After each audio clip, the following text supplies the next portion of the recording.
Now I pull up on the scene, dead fresh and casket clean. They gon' hate on me, yeah, gon' hate on me.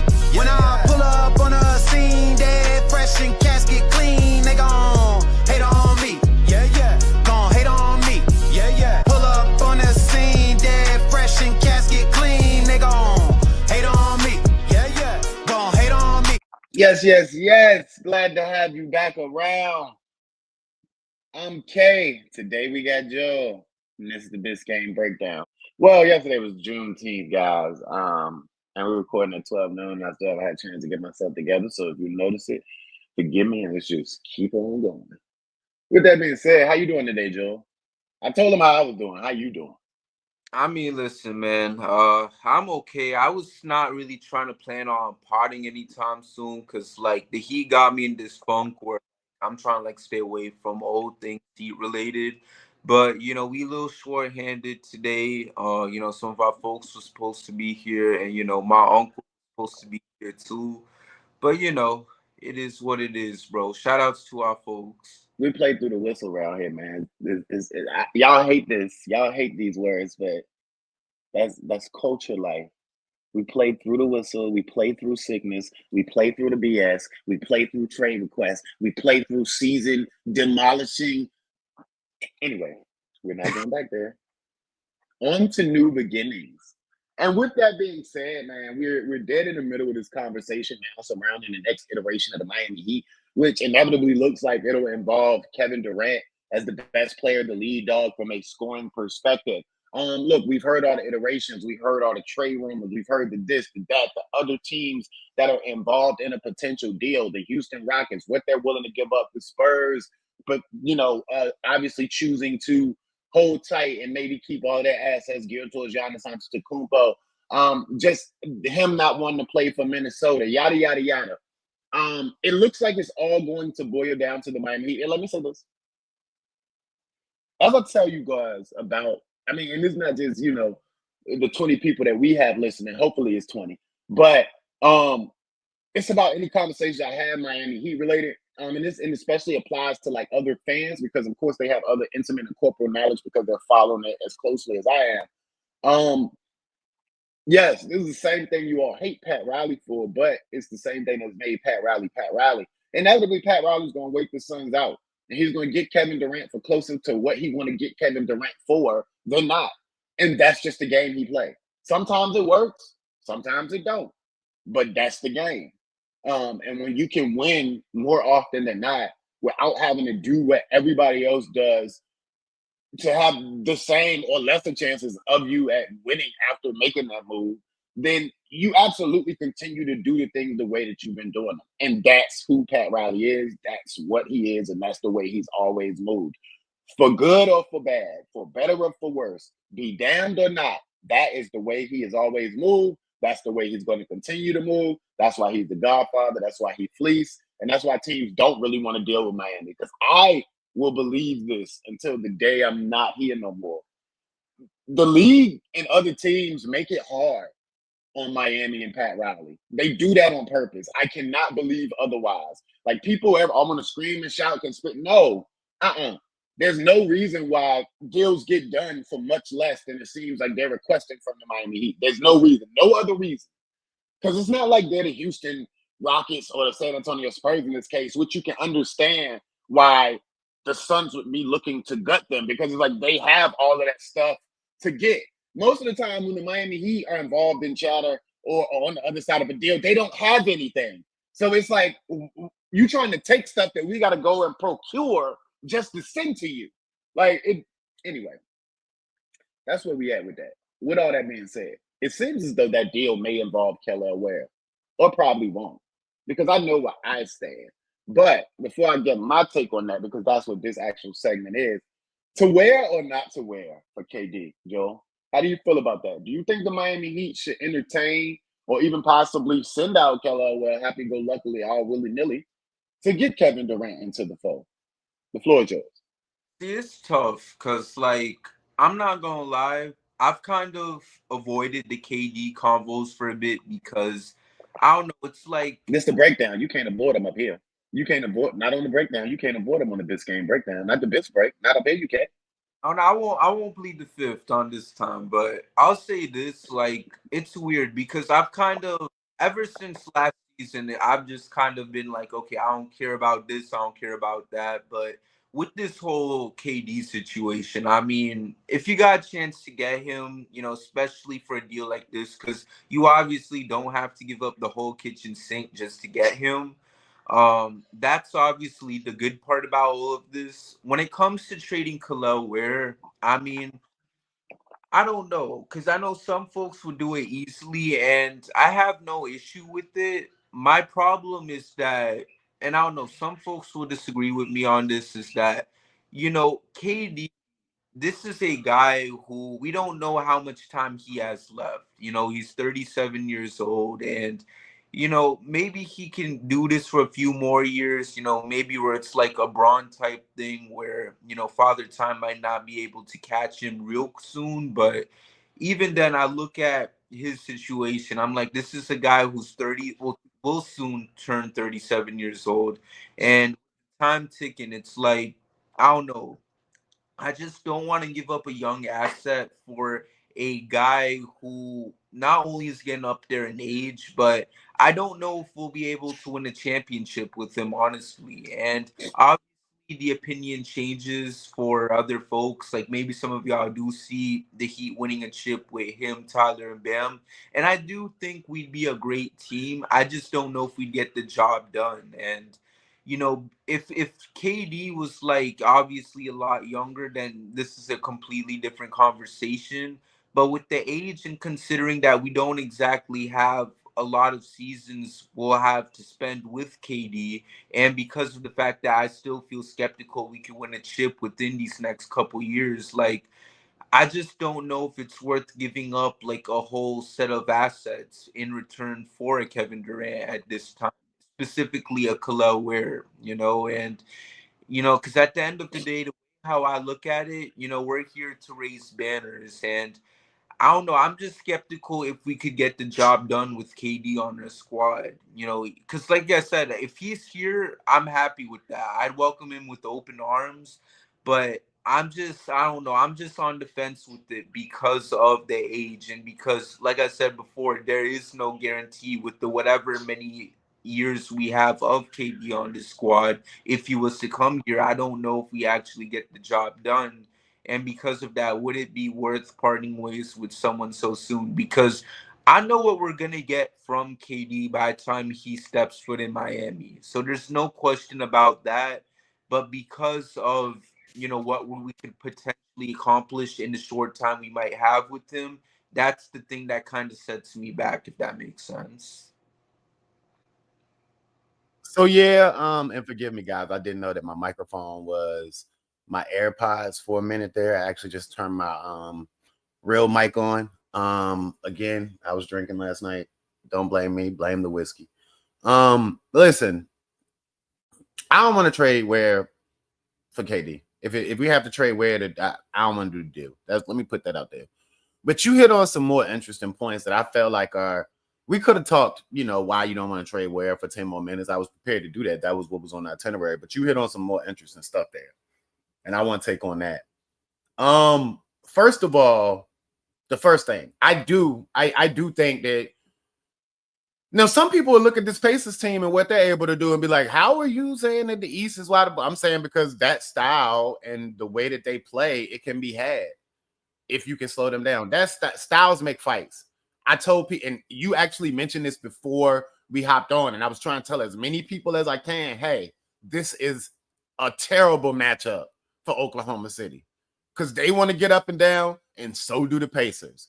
And the way that Oklahoma City beat you is the way that the Pacers beat you. They don't turn it over, but they get up and down so fast. You like, yo, if we don't turn them over, we can't beat them. And that's what you saw happen in game 6. That's what you've seen happen in other games. It hasn't been as flawless or as efficient as it might have been in game 6, but you don't have to be absolutely none to 5. If you can keep it below 10, you can beat these dudes because at times they're going to struggle to score. And I thought that their second and third option we're going to struggle. Well, it appears that the weakest link has been the MVP at times, and not from a raw production standpoint, but from an efficiency standpoint. If you're going to turn it over or have to take 35 shots to get 35 points, you're not going to be able to win like that, especially against this Pacers team that can come out and throw 140 points up on you while sitting on the toilet and they sleep. Okay, I said all that to say this. The East is going to be wide open next year.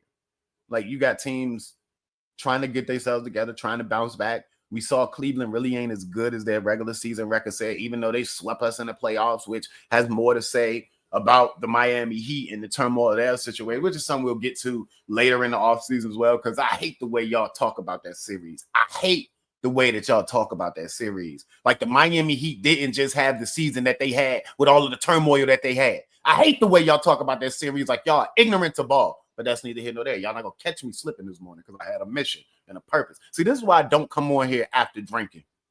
This is why I don't come on here after drinking, Joe, because this is the version of me that y'all get. I'm usually calm and docile. K's Corner coming at you every Monday. We were supposed to come at you this past Monday, but we got some graphic and technical issues. This is the energy you're going to get on K's Corner more than not. Okay. In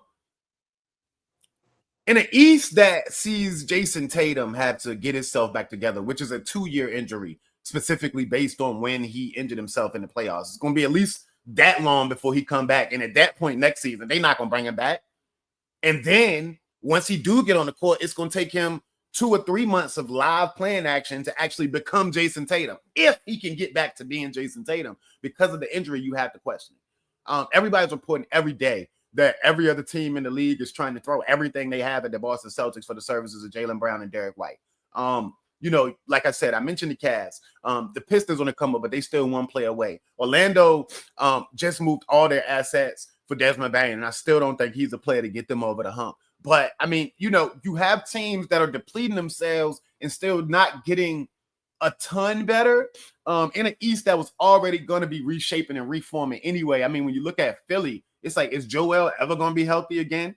I mean, it's just a lot of things going on in this Eastern Conference that if the Miami Heat plug their main deficiency, even during the Jimmy tenure at times, was when everything is falling off the rails, when there's a run going on the other side, when we've been in a drought for 3, 4, 5 minutes, like the Oklahoma City to start the second half in Game 6. Like, who can somebody go get us one? Well, it just so happens that the guy we're talking about bringing in is the epitome of that. He's probably the absolute best go get me a bucket guy ever because of his unique skill set.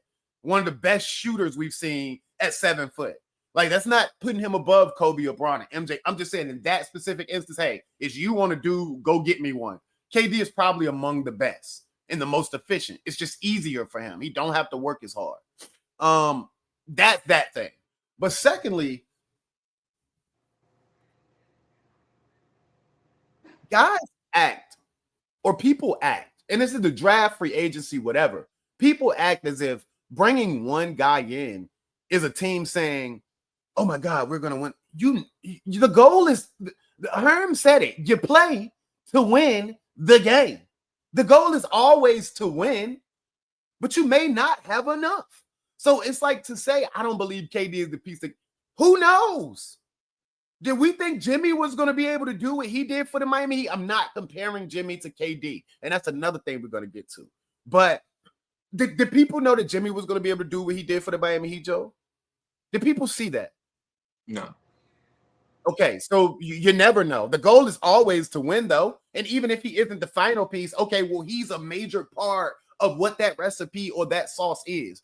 And even if it doesn't, he's a gap until the next big guy, who I believe is Anthony Edwards, which we'll also talk about later in the offseason. But he's a 2-year gap until they do get their next big whale at a prime age. Do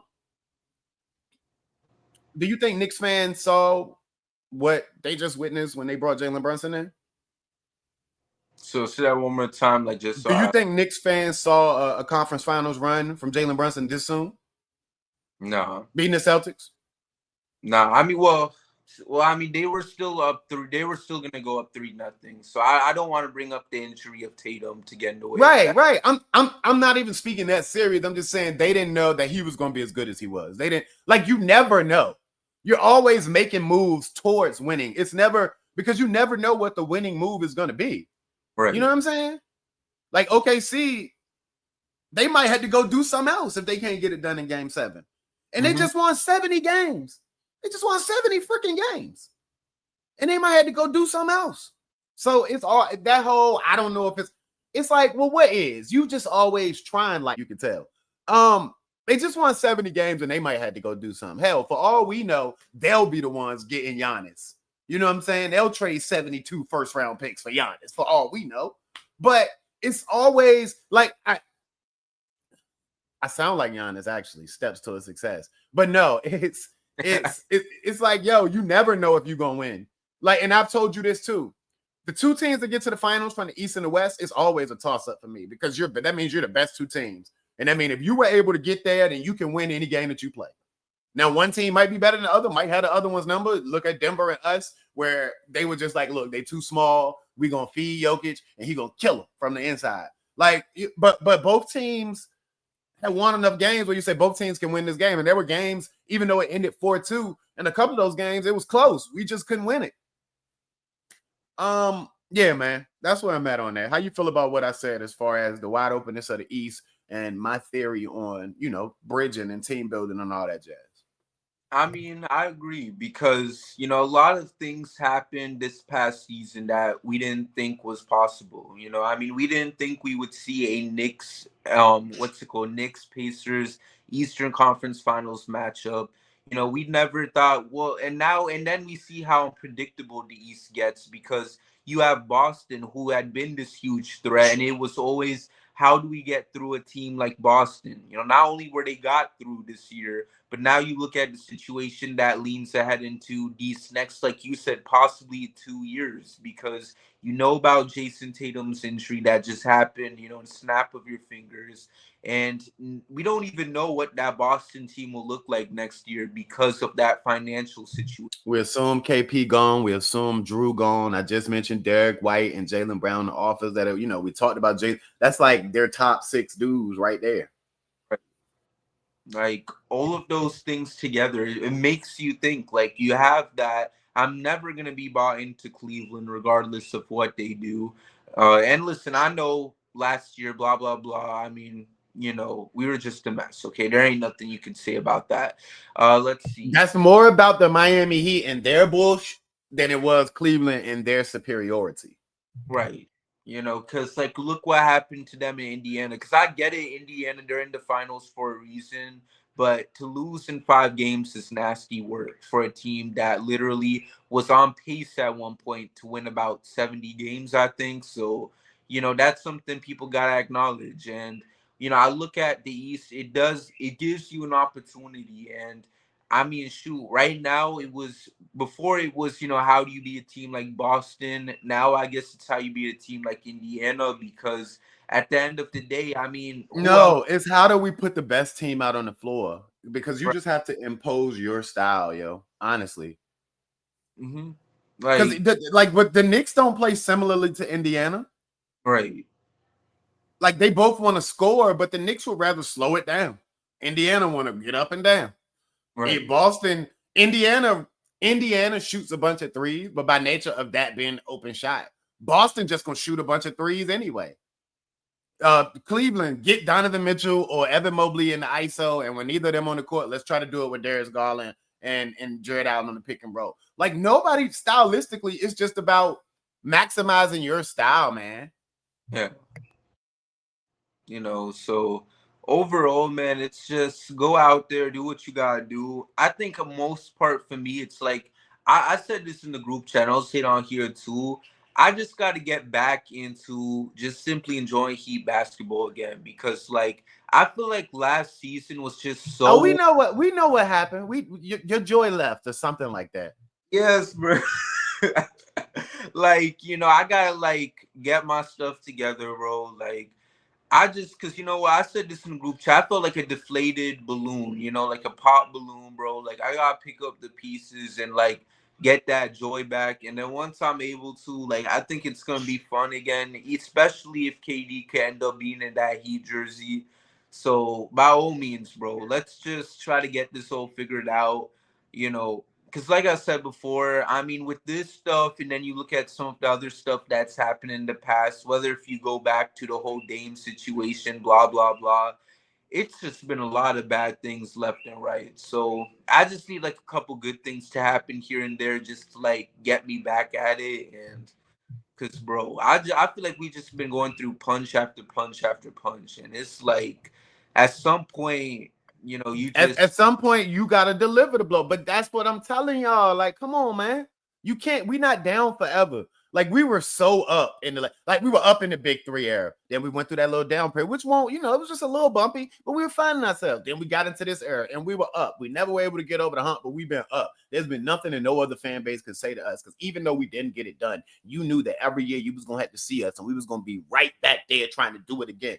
Didn't get it done. That hurts to high heavens, hurts like hell. But you knew that you was gonna have to deal with the Miami Heat, and I think that they're on the way back there if they can put a guy like KD in there to help Bam and Tyler do what they do. And the thing about Tyler is that's not saying that I don't want to pay this man $150. Can't do that. But $150 million, can't do that. Ain't my money, but it's my team, and if they pay him that money, it's gonna cripple their ability to do something else to help my team win. And I absolutely want to see my team win. That's why I care about that man money. Sorry.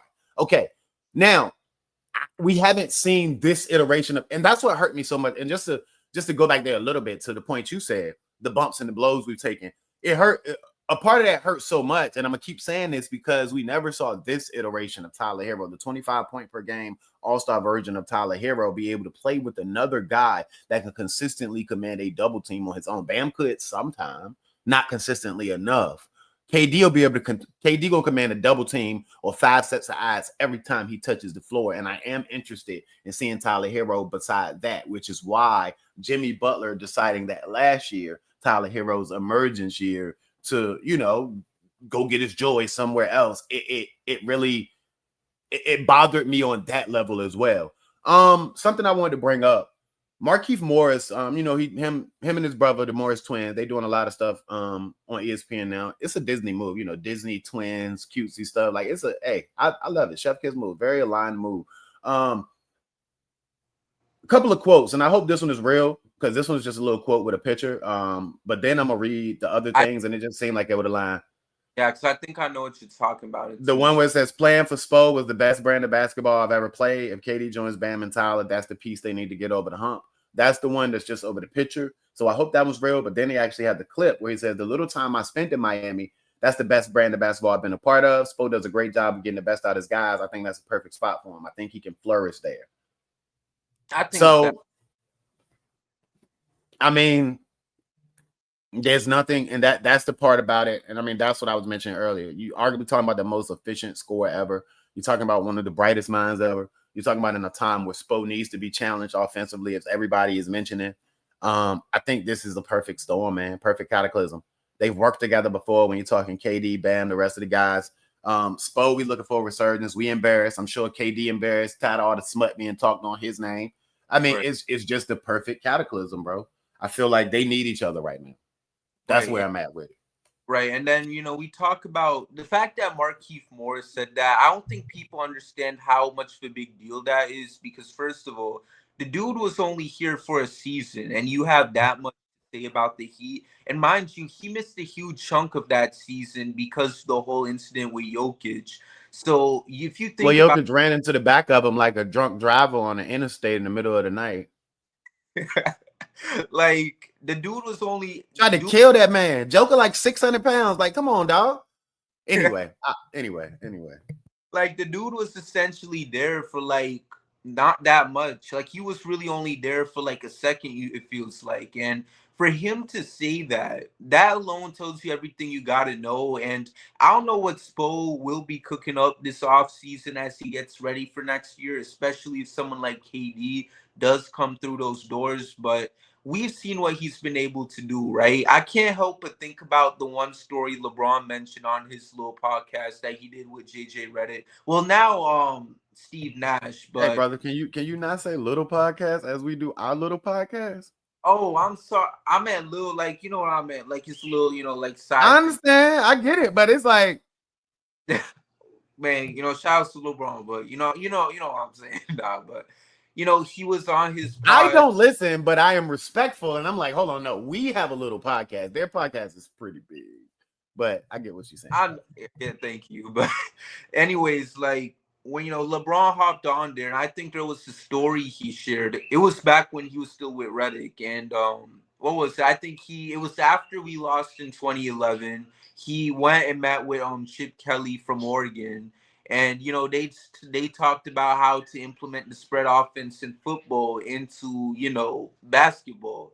And it's like those types of stories I love to hear, because it's moments like that where you realize how much of a psycho Spo is when it comes to picking up the stuff that he sees from outside basketball and just implementing it in ways where not much normal, basketball minds can really do it. So I don't know what the plan is for Spo, what he might potentially try to draw up as we get ready for this new season.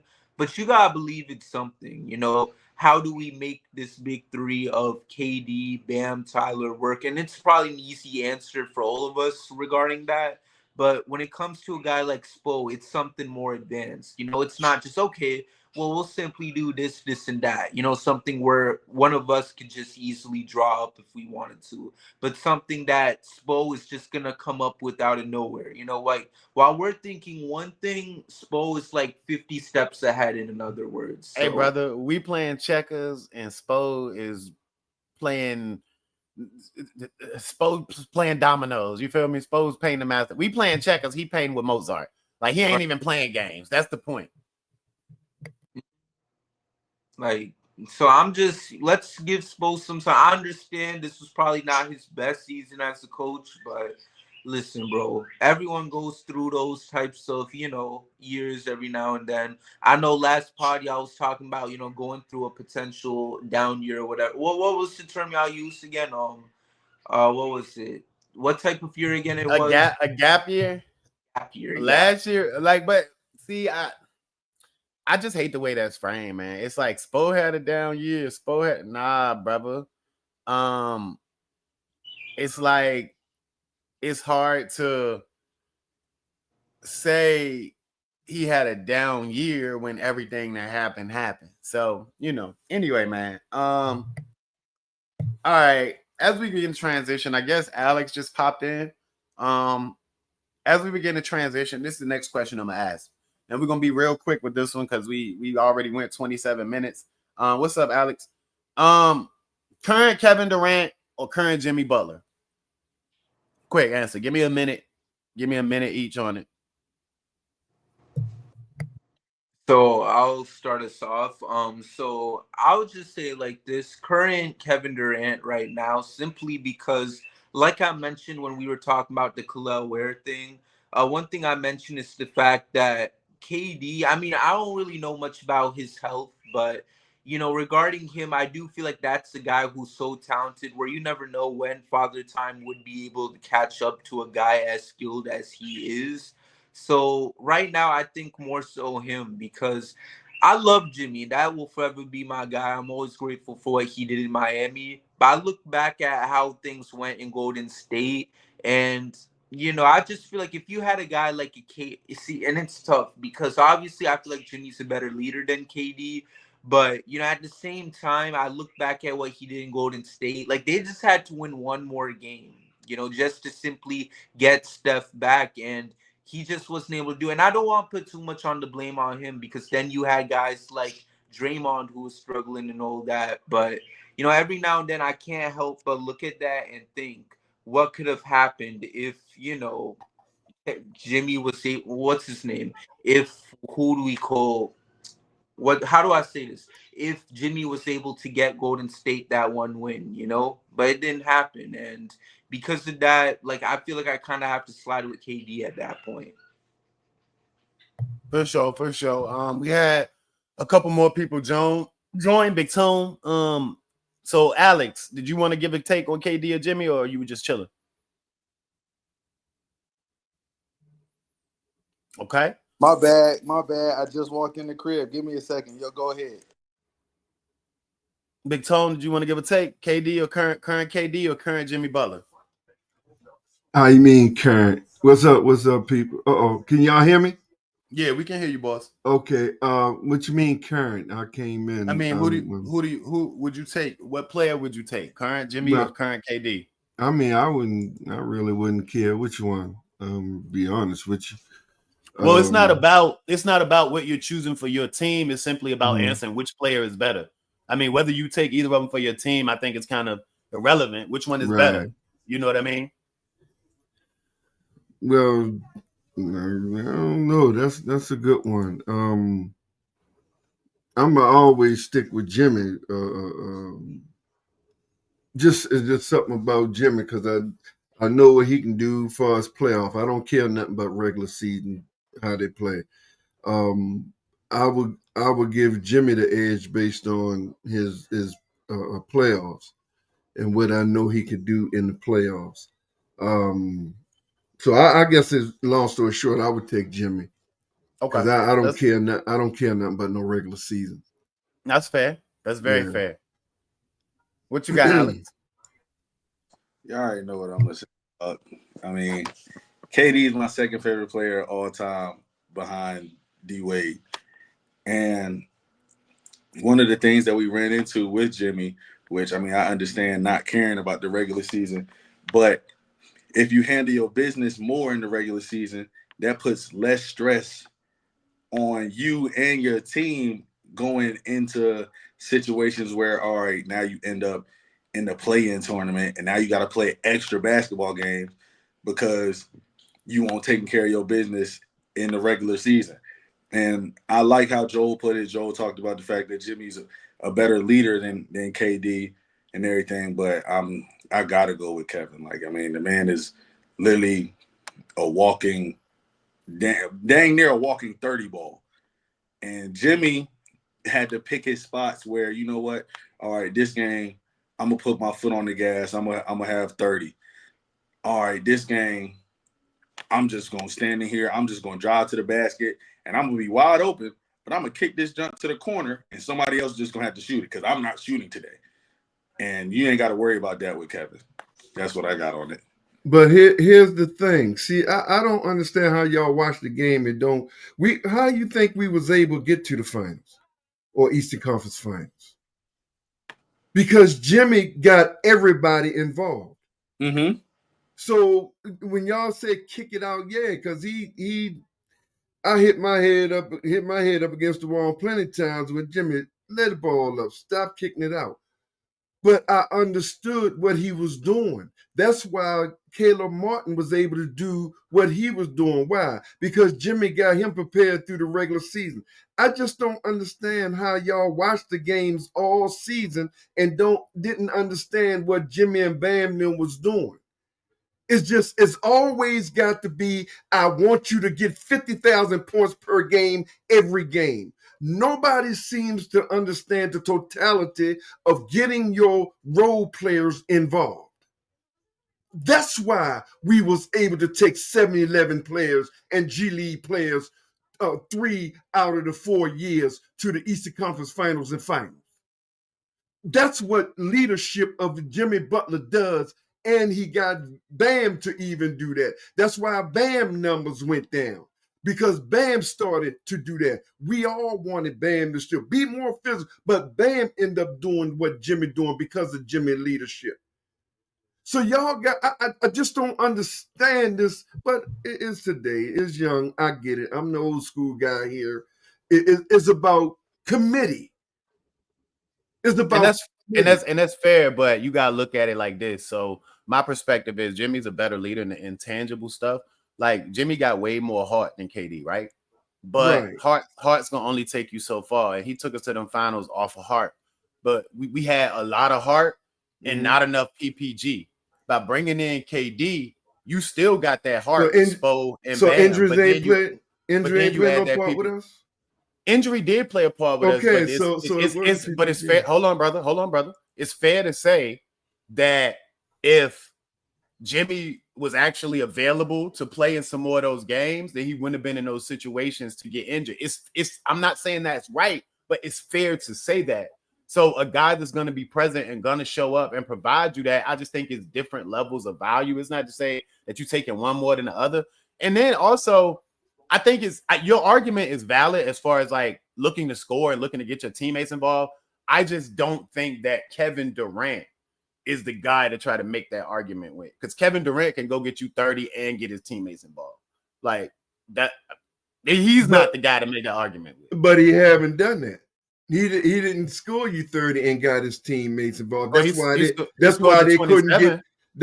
He can score 90. Well, I'm saying he scored 27 and got his teammates involved, but it still takes more than that to win. No. Kevin Durant didn't get his teammates involved. Devin Booker gonna do what Devin Booker do anyway. He didn't get his role players involved because he never played with the level of role players that Jimmy played with. Do you really think Kevin Durant, give him the 7-11 players and the G leaders, he could go to 3 Eastern Conference Finals and 2 finals? Let's be honest. Do you think hold on, and injured? See, because you're thinking Jimmy just injured. We remember Tyler Hero just played last year. His first playoff games was last year. So then we had Kyle injured. We had Victor O injured. We had the other boy injured who contribute all through the year. Then come playoff and finals, unfortunately, for whatever reason, bad luck, whatever you want to call it. We injured. So that's not a Jimmy Butler thing. All right, two things, it's an unfortunate thing. Two things. I host this show and I guide the way it goes. So let me drive it. I got you. But then secondly, stay on topic. I understand that. You're right. I'm not disagreeing with what you're saying, but we're just simply talking about player for player. That's all. You're not wrong about what you're saying about what Jimmy was able to do, but we're saying that if you add Kevin Durant, what he does, when you think about that leadership and then the things that Spo and Bam instill and stand for, we think that you'll be able to get enough of that Jimmy stuff from them to go along with Kevin's raw production to get you back to a similar place. I think we all agree that KD himself isn't the intangible player that Jimmy is. Like, isn't the I'm gonna make my guys, like, he isn't purely all of that, but we think he's enough of the other stuff to go along with the rest of that stuff that Jimmy gave you that you can get from where he can get us over the hump. Yeah, where he can get us over the hump. I got you now. We don't know what he looks like with a Spo though, right? Is that fair? Has KD ever had a Spo? But I think with a Spo, I don't know why y'all don't see it. I think with a Spo, he put us over the hump. Now that's just me. With a Spo, because I think KD with a Spo, I think KD will put us over the hump. Now y'all can call me crazy all you want, even with the roster that we have with a Spo, because even though it was Jimmy doing what he did, remember even Jimmy wouldn't have did what he did without a Spo. So with a Spo, I think Kevin Durant puts us over the hump. Even with this roster, I even go far and say with this roster. I really believe that. Same page. Yeah, I really believe that. Yes, that's what we all were trying to get to. We just got that in a different way. Well, we definitely agree with that. Because man, give us Jimmy, like you said, that 27. Let's say he continued that 27 what he did last year, because he's still 50, 40, 90. Right. See, this another thing too. Y'all gotta understand too. Being a Miami Heat fan, and y'all should know this. They hate us, bro. The NBA hate us. I always say it on my show. Jimmy Butler and Bam did something in this NBA, messed up a lot of money for these people when they took G Leagues and 7-11 players 3 times out of 4 years to the Eastern Conference Finals and Finals. Now remember, they already hate us for when LeBron came. We still paying for that debt. we still paying for that debt when LeBron came. And now Jimmy had the audacity to come in and take G League's 7-11 players to 3 Eastern Conference Finals and 2 finals, beat their quad boy team, Boston Celtics. Oh, yeah, they hate us. Why do you think he sent that letter to Dame? Do you know what Dame Dollar would have done with Jimmy? Why do you think he sent that letter to Dame Dollar? Oh, no, sir. We can't. No, hell no. We ain't letting him go. No. We ain't letting him go no Miami. So he sent a letter. Only player, if every player always, Harden, everybody said, I only want to go, but you only sent a letter to the person who wanted to come to Miami. Now, which brings us back here. Yeah. It's like in this situation, it's the same. I mean, it's the same thing as been in all those. And I think I said it earlier. And you guys just weren't on yet. It's the same situation as it always been with the other ones, that the trades have come down to Pat Riley only wanting to get it done on his terms. Inevitably with Phoenix are trying to deal with people who aren't going to allow themselves to be fleeced and bamboozled. And inevitably it's going to come down to dealing back with the Miami Heat, and the Miami Heat giving what they want on their terms. I've said it a lot this week. Sometimes it works, sometimes it don't. It's the same thing they hate Pat Riley for, but it's the same reason, Pat Riley is the godfather, because he's done this consistently. Look, man, y'all had to get y'all here from the beginning of the earlier so we can go in depth like we doing now, because I got to get up out of here and go handle some things. But I do have one last question before we wrap it up for everybody on here. Joel, Big Tone, Alex. This is more NBA Finals centric. Game 7, Pacers, OKC. Styles make fights. We've talked about it. Most of y'all know my take, Big Tone. If you don't, from the beginning, I've said that this Indiana Pacers team was the worst possible matchup for this Oklahoma City Thunder team. They both want to get up and down, but the Thunder got to turn you over to win, and the Pacers don't really turn the ball over. And I kind of figured we would be here. Both of these guys will tell you, I said it before the series started, that this is exactly where we would end up. Alex actually said that he didn't think that the Pacers will win more than one game, but that's neither here nor there. With that being said, what we got on Game 7? I'll let y'all go when y'all want to. Who y'all got Game 7? Thunder, Pacers, and why? Let me close up because I'm ready to do my show as well. I'm old school. I don't give a damn about none of them bums. I don't. If Miami ain't in it, I don't care. They can go 19. I don't care. I'm being honest with you, bro. If it ain't Miami Heat, Miami Dolphins, Miami Hurricane, I don't care about no teams, bro. I really don't. Now, with that said, I knew it was going to go at least 6-7-2. I honestly thought it was going to go. So NBA wasn't going to let it go less than that. They need that money. This is the Lord's viewing sense. So we can say that, Indiana played. We got to give them their credit. I ain't that hater like that. We got to give them their credit. They played all year in the same position. But going 7 is not shocking, because the NBA was going to make sure that it goes 7. They need that money. And that's just me. Now, I could be wrong. It is what it is. But as of who going to win or what win, I don't care about these people, man. I don't care. I'm being honest, nephew. I'm being honest, man. I don't care about these bums, man. They bums to me, all of them. All 29 teams are bums, period. End of discussion. So that's Big Tone, so now y'all know. Yeah, we've established if it ain't the Miami Heat, the Dolphins, or the Hurricanes, Big Tone don't care. I don't care. Okay, that's a fact. What you got, Alex? Hey, man. Like you hinted on, I didn't think it was gonna get this far, but I totally understand the entertainment aspect, and Game 7 helping the league get as much revenue as possible in a series like this with two small market teams. But I think I stated it on the last biz break we had that I need OKC to win it so that they don't turn around and be like, oh crap, we just lost the finals. Let's go trade and get KD. So that's the one reason. See, I don't think that you got to worry about that, bro. I think they'll go for Giannis.